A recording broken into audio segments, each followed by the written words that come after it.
Welcome to my YouTube channel Andhra Pradesh political vlogs.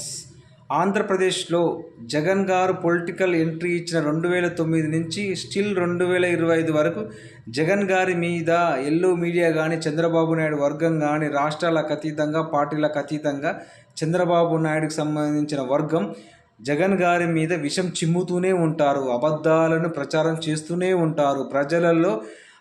ప్రజలలో జగన్ గారిని ఇబ్బంది పెట్టాలని ఎంతో ప్రయత్నం చేస్తూనే ఉంటారు. కానీ జగన్ గారిని ప్రజల గుండెల నుంచి వీళ్ళు కనీసం ఇంచు కూడా జరపలేరు. ఎందుకంటే జగన్ గారు ప్రజల కోసమే పుట్టిన నాయకుడు, ప్రజల మధ్యలో ఎదిగిన నాయకుడు.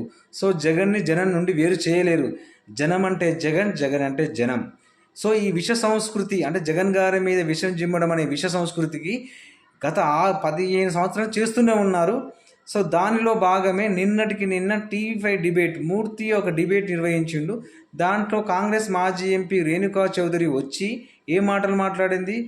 జగన్ వెదవన్నర వెదవా. అసలు జగన్ పుట్టినప్పుడే విజయమ్మ గారు గొంతు నులిమి చంపేస్తే మాకు ఈ ఇబ్బంది ఉండకపోవు కదా, మాకు ఈ బాధలు తొలుగు కదా. అంటే నీకు వచ్చిన బాధ ఏంటిది?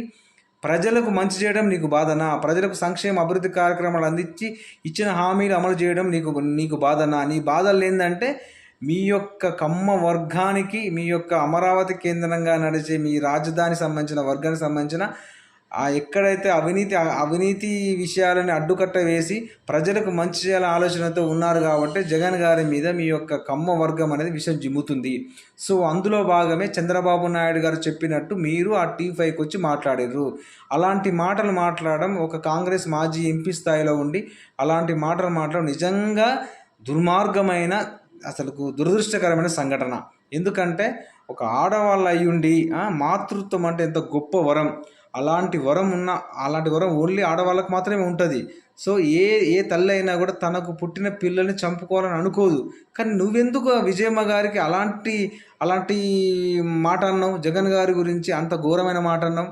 నిజానికి అసలు దీన్ని కూడా ఒక వర్గం, ఒక జర్నలిజం, ఒక ఎల్లో మీడియా ఇప్పటికీ ఖండించకపోవడం, ఇంకా ఆమె మాట్లాడుతుంటే మూర్తి మంచిగా వింటూ ఆనందం పొందుతున్నాడు.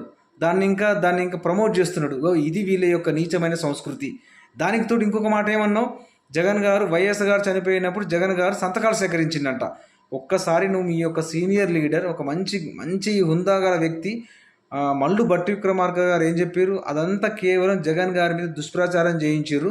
సో జగన్ గారు ఎక్కడ కూడా సంతకాలు సేకరించలేదు. కేవలం మేము వైఎస్ఆర్ మీద ఉన్న అభిమానంతో జగన్ గారు సీఎం అవ్వాలని చెప్పి మేము సోనియా గాంధీ గారికి రిఫర్ చేసినామని చెప్పిండు. ఒక్కసారి విని నిజాలు తెలుసుకోండి. ఇక నుంచి